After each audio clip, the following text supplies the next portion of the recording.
制霸陆地的沙漠猛兽，让高达深陷苦战的最强拦路虎登场。机动战士高达系设定解说，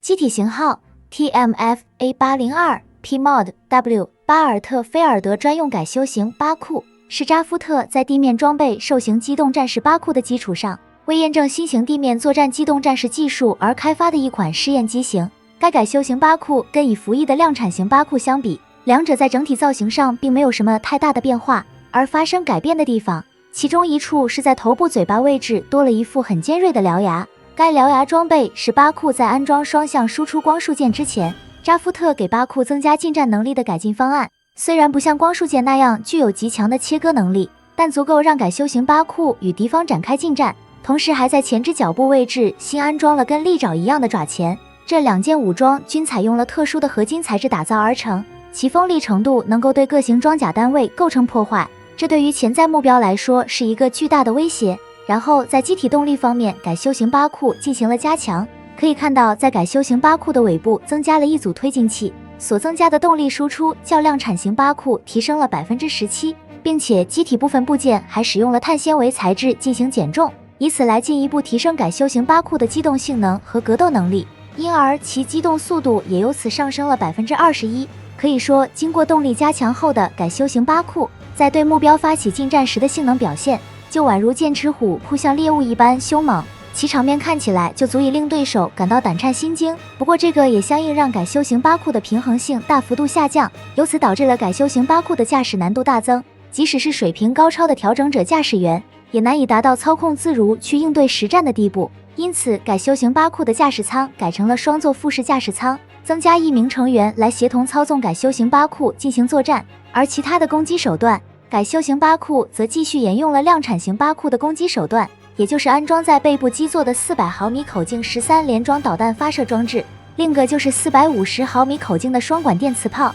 这两款武装也在量产型巴库上成熟应用，能够根据作战任务需要来选择适合的武装进行作战。当然，主要的方式则还是多架巴库使用不同的武装互相配合进行作战，这些在与对手地球联合军和游击队的战斗中就得到了展现。而改修型巴库在这个基础之上增加了近战能力，不但让巴库的攻击能力得到进一步完善，也使扎夫特地面部队的突防能力得到了进一步增强，这对于在大规模战役当中突破对手的防线极为有利。也正因为如此，这款还处于试验状态的改修型巴库很快就被安德鲁·巴尔特菲尔德相中，于是便直接征用来作为自己的专用机体使用。然后他便在机体上涂上了代表自己的沙漠之虎标识，与自己的恋人艾莎一起负责驾驶改修型巴库。不过可惜的是，由于改修型巴库的獠牙装备在运输过程中带来了不少麻烦，极其容易影响到扎夫特基地内设施的运作。在考虑到其本身也不适用于城市巷战，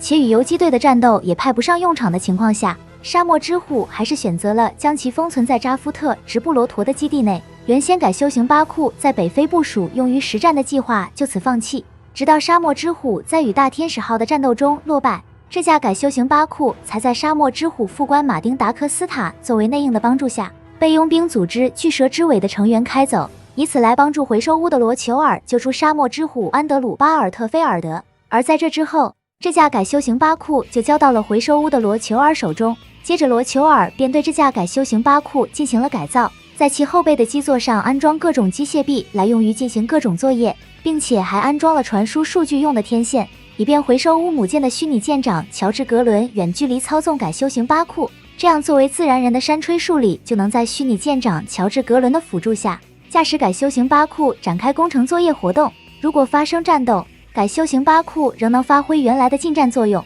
这在罗求尔与异端高达金色机发生的一场战斗中，改修型巴库抓住了机会，成功给予了对手一击，由此为罗求尔拿下这场战斗胜利增添了贡献。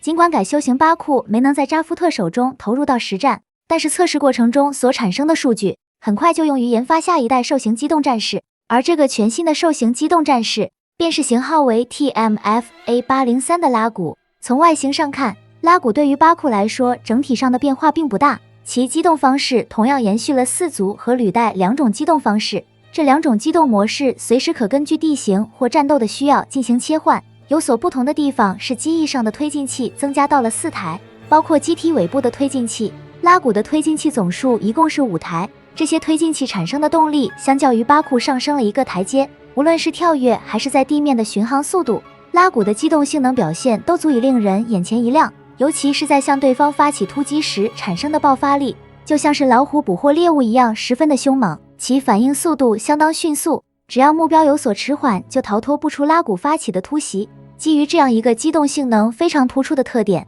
拉古所具备的其中一个重要攻击手段，便是安装在嘴上的双向光束剑，同时在4只脚部都增加了近战用的格斗爪，这样拉古在对目标发起近战突袭攻击时，就能像猛兽扑向猎物那样一起发挥攻击作用。这对于敌方来说将会是一个巨大的心理冲击，基本上很难做到有效应对拉古发起的突击。而另一个攻击手段便是安装背部基座的双管光束加农炮，该型武装取代了原巴库的实体武装双管电磁炮，具有威力大和贯穿能力强的特点，其打击能力要远优于电磁炮。可以说，拉古光束剑加光束炮这一武装配置，表明扎夫特的机动战士发生了重大变化。换句话说，扎夫特基本上完成了从实弹兵器到光束武器的跨越。另一方面，拉古的驾驶舱延续了改修型巴库副式驾驶舱的设计，也就是由2名成员来协调驾驶拉古进行作战。其中前座位置是武器操作员，该位置配置有专门的火控系统来操控拉古上的武装，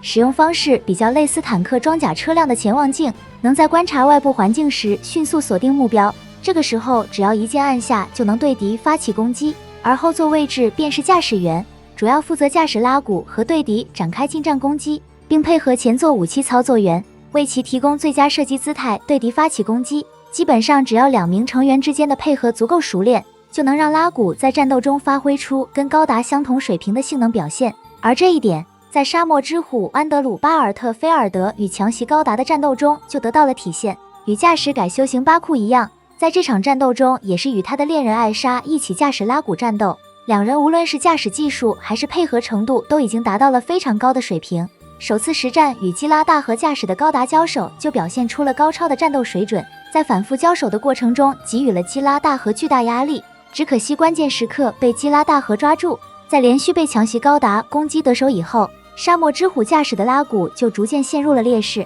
但是他并未就此放弃战斗，依然拼尽全力驾驶损伤严重的拉古对强袭高达发起了攻击。很快在交手之后，强袭高达的能量也到了耗尽的地步。正当沙漠之虎要抓住这个机会给强袭高达最后一击时，基拉大河突然爆发，扭转了战斗形势，直接拿出战术小刀向拉古使出了致命一击，直接击破拉古，引发爆炸，从而结束了这场战斗。最终战斗结果，沙漠之虎的恋人艾莎战死，而身受重伤的沙漠之虎则在回收屋罗求尔的帮助下得以生还。在这之后，他就被送到了宇宙，从此再也没有返回到扎夫特。值得一提的是，扎夫特开发的拉古并没有就此销声匿迹，在地球联合军向扎夫特卡潘塔利亚基地发起的88作战行动中，由人称幻鹰蕾娜伊梅利亚驾驶的暴风短剑，在登上扎夫特基地后就遭到了扎夫特3架拉古的围攻，但是这3架拉古并没有得手，反而被对方全部击破。而除了在这场战斗中出现的拉古以外，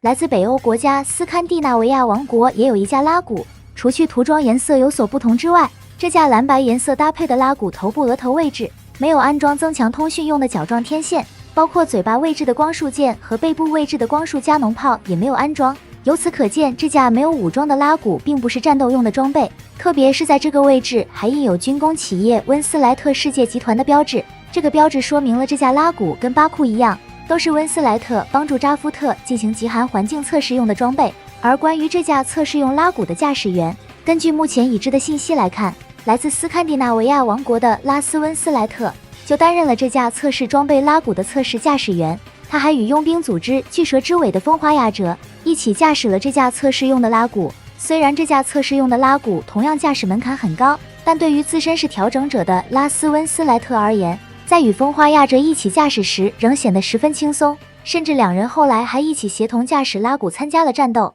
最后是在漫画《机动战士高达 Seed RE》中，还出现了在拉古的基础上发展而来的高机动型，可以看到其造型发生了非常大的变化。就其中最突出的地方是在机翼部件上增加了2个大型推进器，该型推进器与高机动型金恩装备推进器相一致，所产生的推力足够作为兼用动力使用，所以后来开发的流星号所使用的推进器就是以这个推进器作为原型开发而来。而拉古在装备这个推进器之后，让自身的机动性能就此得到了飞跃性的提升。然后就是高机动型拉古所配备的武装，首先在机翼两端位置各新增了一门加农炮，以此来用于加强拉古的火力打击能力。同时在这个位置还设置有光束发生器，这样就能利用自身的机翼部件进行延伸，来使拉古的攻击范围得到进一步扩大。而且在嘴部位置的双向光束键也有变化，能向前输出形成光束獠牙，这样在正面发起突袭时就跟改修型巴库一样，